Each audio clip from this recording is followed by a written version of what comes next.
Estamos aqui para mais um vídeo na temática, dentro do tema da batalha espiritual. No último vídeo eu falei da preparação do foco.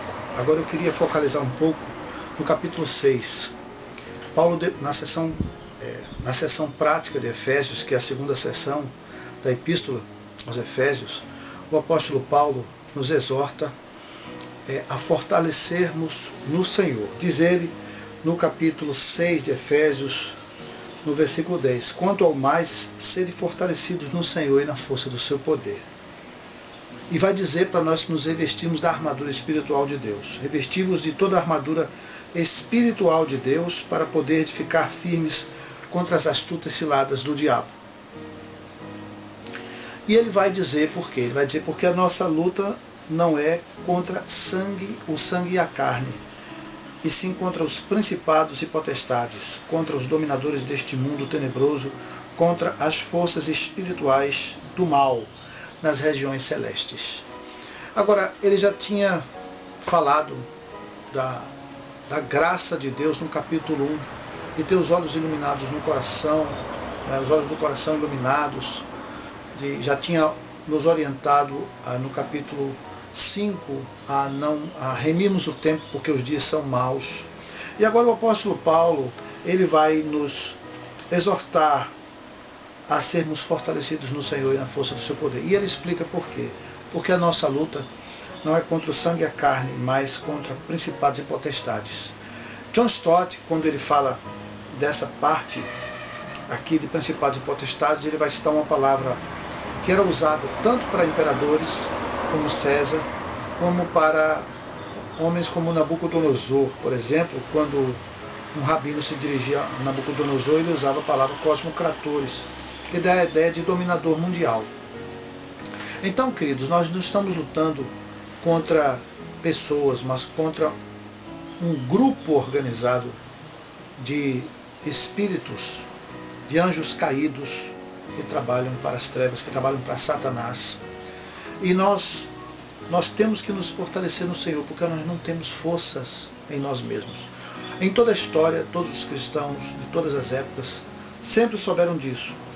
E John Stott vai destacar 3 coisas aqui. Primeiro, que eles são poderosos, eles são chamados de principados e potestades. Eles são poderosos, eles têm influência no mundo, eles têm influência nas pessoas, nas organizações, nos países. O segundo ponto que John Stott chama a atenção, que eles, ainda na questão de dominadores, ele diz, dominadores deste mundo tenebroso, deste mundo. Eles são dominadores, eles têm autoridade nesse mundo. A gente vê muita gente aí brincando, zombando de Satanás, disso, daquilo, mas eles são autoridade. Nós temos que nos revestir do Senhor e da força do seu poder.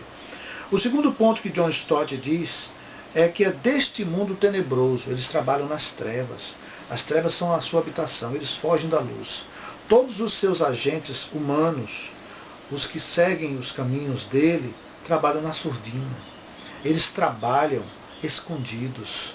Eles trabalham distorcendo os fatos para eles. Eles usam o engano, eles usam a trapaça, eles usam o pretexto, eles usam uma série de estratégias de discurso para enganar.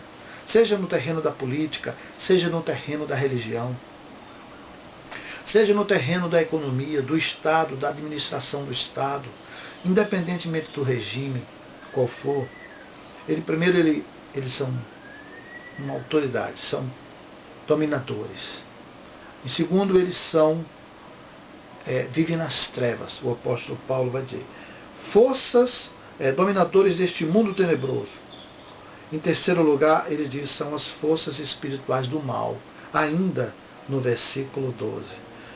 Relendo totalmente o versículo, agora fica assim, porque a nossa luta não é contra o sangue e a carne, e sim contra os principados e potestades, contra os dominadores deste mundo tenebroso, contra as forças espirituais do mal nas regiões celestes, nas regiões invisíveis. Eles tramam o mal. Eles não têm, diz John Stott, não respeitam nenhum pacto de Genebra, nenhum pacto mundial, nenhum convênio. Eles são cruéis, implacáveis. sem misericórdia.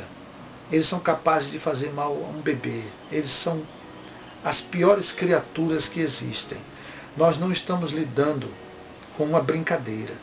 Nós estamos lidando com anjos caídos, anjos que vêm destruir a paz do homem, anjos que vêm enganar para lançar no inferno, de separar a alma de Deus, anjos que se opõem a Deus, anjos que blasfemam contra Deus, anjos que se opõem ao reino de Deus, anjos que perseguiram Israel, anjos que maltrataram Israel e anjos que perseguem a igreja e que escravizam os homens na cegueira. A Bíblia diz em 2 Coríntios que ele cegou o entendimento dos incrédulos para que a luz do Evangelho não lhes resplandeça. Então, queridos, nós temos que nos fortalecer no Senhor, como diz no versículo 10, Efésios capítulo 6, no Senhor e na força do seu poder, e nos revestir de toda a armadura de Deus, para podermos ficar firmes contra as ciladas. Outra característica deles é que, por serem maus, por trabalharem nas trevas, eles armam ciladas.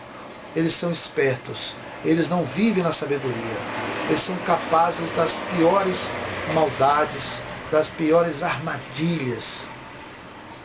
E nós temos que pedir proteção diária, e nós temos que nos revestir do poder do Senhor, pela leitura da palavra, pela oração, aquilo que eu dizia, a oração, a leitura, não perder o foco, porque ele usa o entretenimento, ele usa um monte de estratégias da cultura para tirar o foco, para poder ele trabalhar.